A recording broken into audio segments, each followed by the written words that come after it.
Bueno, está con nosotras Óscar Matute, diputado de Bildu. ¿Qué tal, Óscar? ¿Cómo estás? Gabón, buenas noches, bien, bien. Oye, Óscar, voy a empezar por la pregunta de rigor de este programa, que es ¿de qué estás hasta el coño? Bueno, tengo bastante alto el umbral de paciencia, o sea que bueno, de muchas cosas, pero puedo sobrellevarlas. Oye, y hemos hablado hoy mucho de Martín Villa, bueno, ya he visto que desde Bildu habéis anunciado que ibais a pedir la comparecencia. ¿Cómo te ha sentado las declaraciones que ha hecho Martín Villa? ¿Y cómo las valoras tú? Porque ahora están diciendo que bueno, que era ironía, que no pasa nada. No sé cómo lo veis vosotros.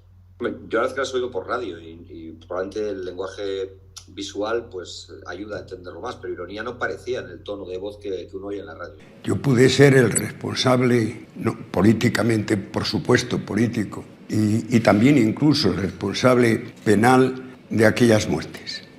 Hombre, yo creo que lo que dice es algo que era un secreto a voces, que sabía cada vez más gente y que sobre todo en los lugares donde su mano se hizo notar para mal, como por ejemplo en Iruña, con Germán Rodríguez, o en Gasteiz, con los obreros de la iglesia de Zaramaga, y así en otros muchos lugares que habrá, pero esos los menciono porque son los que más conozco, pues yo creo que esto ya era algo muy evidente. Y yo creo que si ha dicho eso, lo consecuente ahora, en un Estado que se dice democrático y social y de derecho, pues es aclarar las responsabilidades políticas y penales. Y yo creo que es lo que toca.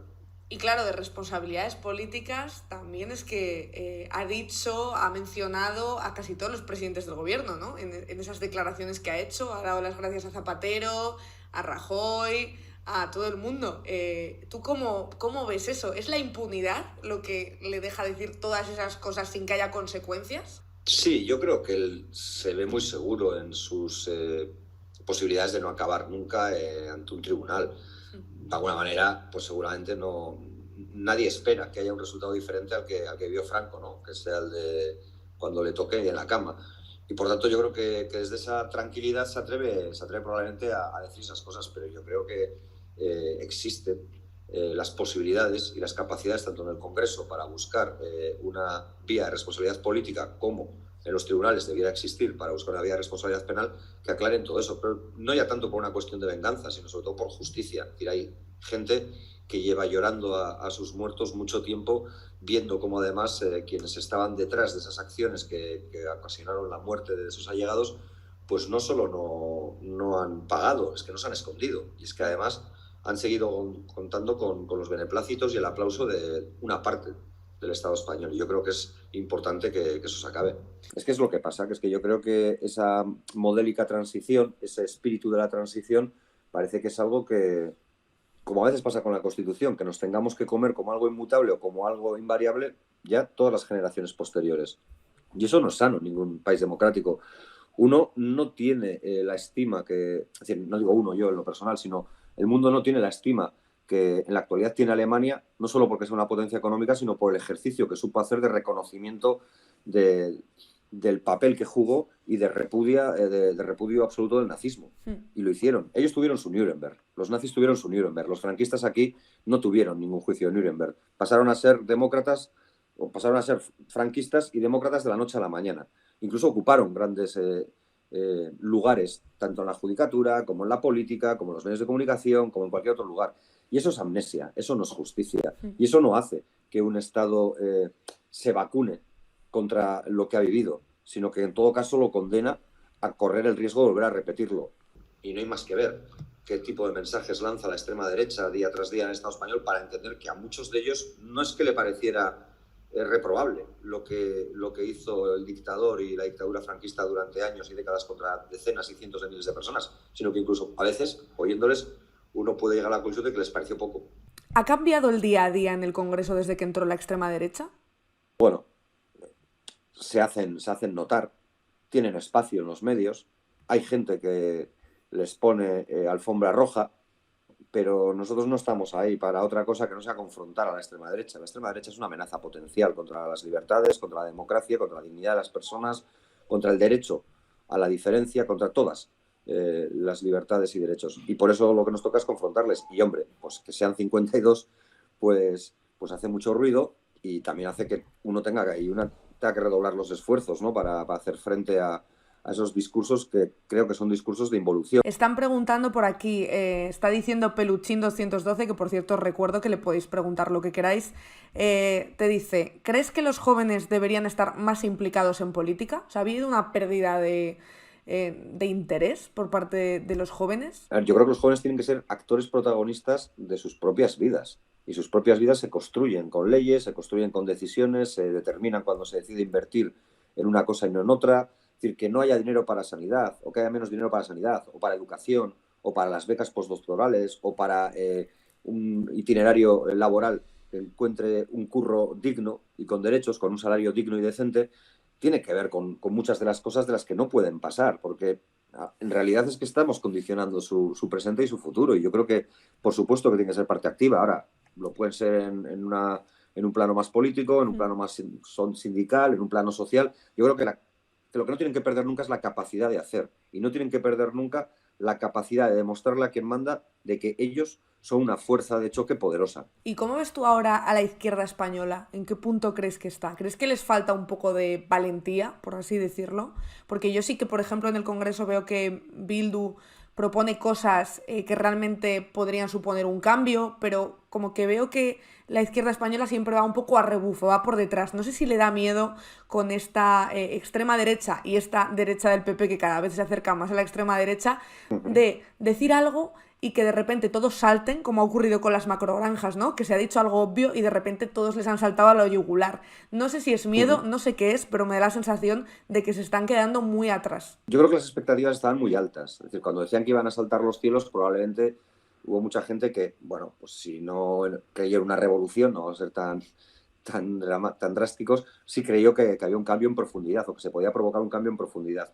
Yo creo que participar de este Estado y participar de este gobierno probablemente les ha hecho entender que este traje les queda pequeño. Es decir, que las costuras de este traje les empiezan a apretar. Y ahí tienen dos opciones. O adelgazan para seguir cabiendo en el traje, o deciden que hay que ir a por otro traje, que hay que romper esas costuras y que hay que ir a por otro traje en el que uno se sienta más cómodo.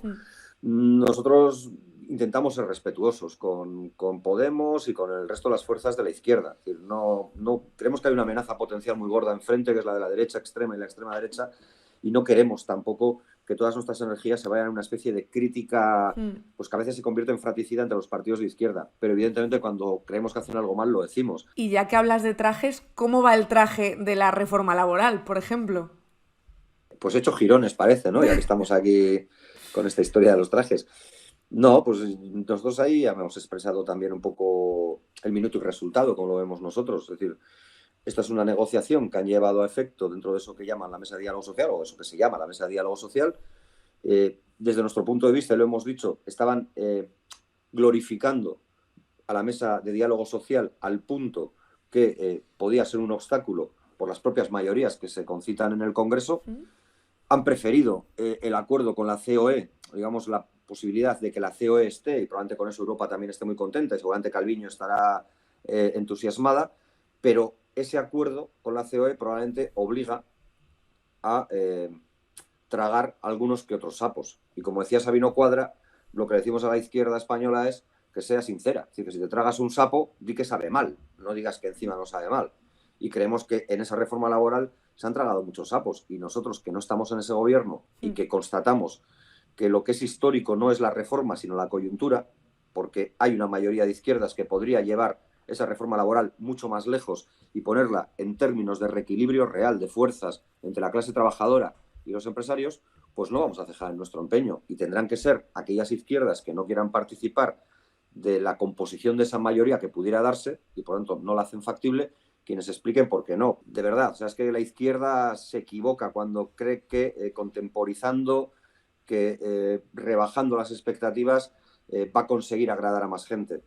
La COE va a seguir siendo su enemiga y los empresarios van a seguir intentando debilitar al movimiento obrero y a los sindicatos, porque van a intentar que las leyes se hagan a su medida. ¿Y qué puntos tendrían que haber en esa reforma laboral para que vosotros la apoyarais y la firmarais contentos, ¿no? Las posiciones históricas, digamos, de todo el bloque de la izquierda, entendiendo como el bloque de la izquierda, movimientos sociales transformadores, al sindicalismo de clase y a los partidos políticos de izquierda, era unánime en derogar la reforma laboral. Sí. Esto ha sido así hasta hace 3 meses. Yo en un debate en el Congreso de los Diputados, en el que le pregunté a la ministra de Trabajo si se iba a derogar la reforma laboral, creo que las palabras textuales fueron: sí, señor Matute, se va a derogar la reforma laboral. Sí. Bueno, pues nosotros lo que pedimos es que se cumpla la palabra. Y para no perdernos en este debate semántico, porque bueno, pues de alguna manera es una derogación, pero una derogación nunca puede ser el 100, el 30. Vale, vamos a los aspectos más lesivos. Y en esos aspectos más lesivos hay 5 que no han incluido en la reforma laboral. Primero, la desestatalización. Es decir, que no impidas que en determinados lugares, ya sean provincias o comunidades autónomas, donde se firma un convenio mejor que el estatal, te veas obligado o el empresario tenga la carta de oro para poder aplicar el estatal. Que no se siga tampoco dejando de lado la autorización administrativa para los ERES, porque si no nos encontramos con que los empresarios siguen haciendo ERES a mansalva y luego tiene que venir un tribunal meses después, pero sin olvidar el sufrimiento al que al trabajador despedido o la trabajadora despedida le ha sometido, a tener que intentar enmendar lo que ha hecho el empresario. Que hay que aumentar las indemnizaciones por despido. Que es que la gente tiene que saber que antes del 2012 eran 45 días por año trabajado si te despedían, y que se fueron rebajando sistemáticamente para que las indemnizaciones fueran menores. Hay que cambiar todo lo que tiene que ver con la causalidad en el empleo. Un empresario, porque diga que no ha ganado los 100 millones que tenía previsto ganar en 2022, sino que ha ganado 90, pues se puede llevar por delante a 20 o 30 trabajadores y trabajadoras. Y eso está pasando, no es algo que un rojo se invente para meter miedo a no sé quién. O sea, no es el hombre del saco, es que eso está pasando. Y eso es lo que le hemos planteado al gobierno. Mete todas estas cosas que estoy señalando ahora, igual de manera muy atropellada, y entonces estaremos hablando de una derogación de los aspectos más lesivos de la reforma laboral. Y entonces sí podrás contar con la participación de otra fuerza de izquierda diferente a las que están en el gobierno, como es Euskal Herria Bildu. Ahora, si no lo metes y encima nos dices que no quieres que se debata en el Congreso y que hagamos dejación de lo que es nuestra función, que es intentar mejorar las leyes, pues no vas a contar con nosotros y no pasa nada. O sea, que es que tampoco nosotros queremos hacer de esto ultimátums a la tierra. Es decir, claro, nosotros vamos a seguir donde estamos y ya la gente juzgará, pero nosotros vamos a seguir sabiendo y siendo conscientes de que estamos viviendo una oportunidad histórica, porque hay una mayoría de izquierdas, entre las izquierdas estatales y las izquierdas soberanistas independentistas, para poder llevar a efecto un programa de cambio que haga inviable el retorno de la derecha al poder aupado por la extrema derecha. Ahora, si dejamos pasar esta oportunidad, tendrán que ser otros los que miren a los ojos de la gente que se sienta defraudada. Te preguntan si verías factible un gobierno de coalición con PNV. Uf, muy difícil, muy difícil. Muy difícil. Yo soy bastante laico en esto de con quién y con quién no. O sea, a mí, sí, porque nunca se sabe, ¿no?, cuál puede ser el contexto. No, pero que lo decía Anguita, ¿no? El programa. A mí si de repente el PNV, dentro de su lógica, se tira al monte y de repente decide que hay que llevar a efecto tanto un plan soberanista como un programa de desarrollo de conquistas sociales, pues lo vería. Lo que pasa es que me parece muy improbable, o sea, me parece de harto improbable, por no decir imposible. Y yo no creo que se da esa circunstancia. De hecho, yo creo que el debate en Euskal Herria no es si EH Bildu puede coaligarse con el PNV. El debate en Euskal Herria es si la izquierda en Euskal Herria, donde Euskal Herria Bildu es claramente mayoritario, puede unirse con las otras expresiones de izquierda para constituir una mayoría alternativa a las que el PNV pueda generar. Y yo creo que ahí es donde nosotros tenemos que trabajar en la generación de un frente, que sea un frente de izquierdas, que sea un frente que apueste porque nuestro país sea reconocido y tenga derecho a decidir libre y democráticamente lo que quiere ser, pero donde también las políticas sean políticas de transformación, sean políticas de izquierda, porque nuestro país no vive fuera de una orbe, de un globo terráqueo que tiene el reto del cambio climático pues delante de sus narices y que tiene un montón de retos que tienen que ver con políticas económicas y con políticas sociales delante de nuestras narices, ¿no? Y ahí es donde estamos volcando toda la fuerza en EH Bildu, no en presentarnos como socios nuevos de nadie, sino como una alternativa real a la derecha vasca que representa el PNV. Porque es verdad que en España se dice mucho lo de ojalá tener una derecha como la vasca, ¿no?, en el resto de España, ¿no? Porque al final como que vemos... Se la pidan por AliExpress. Claro, ¿no? Vemos como el PNV como algo... Pues mira, igual les pasaba como esto que decía lo de AliExpress, ¿no? El chiste ese que se hace de así era y luego así me ha llegado. Claro. O cuando lo pedí por AliExpress como yo. Igual lo que pasa es que la derecha vasca está tan molona que les gustaría tener a mucha gente progre y de izquierdas en el Estado, pues luego a lo mejor cuando les llega pues no es tan encantadora y tan idílica como les parece. Están preguntando, ¿sabrías explicar qué motivo lleva a la gente de clases bajas a confiar su voto en la ultraderecha? Yo creo que eso los chicos del maíz lo dicen en una canción, ¿no? Por la rabia, la impotencia y la desesperación. Tan sencillo como eso. O sea, es gente que probablemente está muy rabiosa porque no le parece justo el presente que vive, se muestra o muestra una cierta impotencia porque no encuentra las formas de cambiarla y porque incluso puede pasar que alguna de la gente la que hayan confiado para cambiarla les haya defraudado, y por la desesperación, pues porque probablemente hacer revolución desde los sofás, pero con calefacción y con una vida más o menos organizada es muy cómodo, pero es que hay mucha gente, hay muchos millones de personas. En el Estado español hay un 10% de la población y eso es más de 4.800.000 personas que viven en situación de pobreza. Y a esa gente, pues probablemente, si no le ofrece soluciones desde la izquierda, la rabia, la impotencia y la desesperación les pueden llevar a creer que cualquier puñetazo en la mesa vale, pero no todos los puñetazos en la mesa van a decantarla hacia cosas positivas para ellos. Y, mójate, ¿crees que Ayuso desbancará a Casado? Yo veo a Casado con mala cara, por el Congreso últimamente. Sí, no, pero sí, la verdad es que sí, que no tiene así un aspecto triunfante. De verdad, o sea, yo se lo noto, porque... físicamente. Lo digo con sinceridad, o sea, que luego igual me equivoco y de repente los españoles, en su mayoría, deciden darle un porrón de votos de hacerle presidente, pero ojalá no, pero vamos, que no lo sé.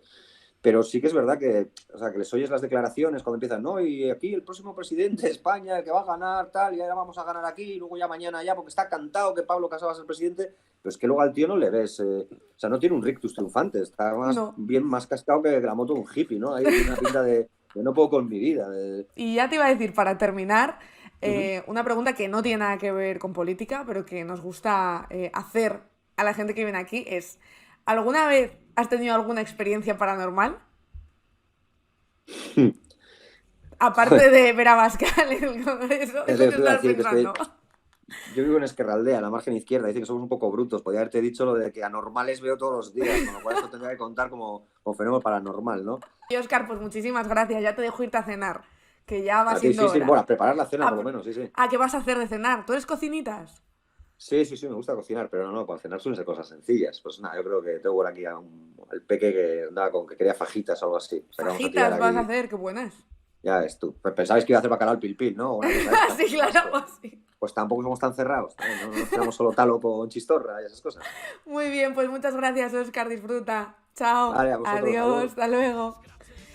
Bueno, Óscar, maravilloso, vaya crack. Desobedientes, ingobernables, contra la dictadura de las multinacionales, contra la troika, contra la explotación.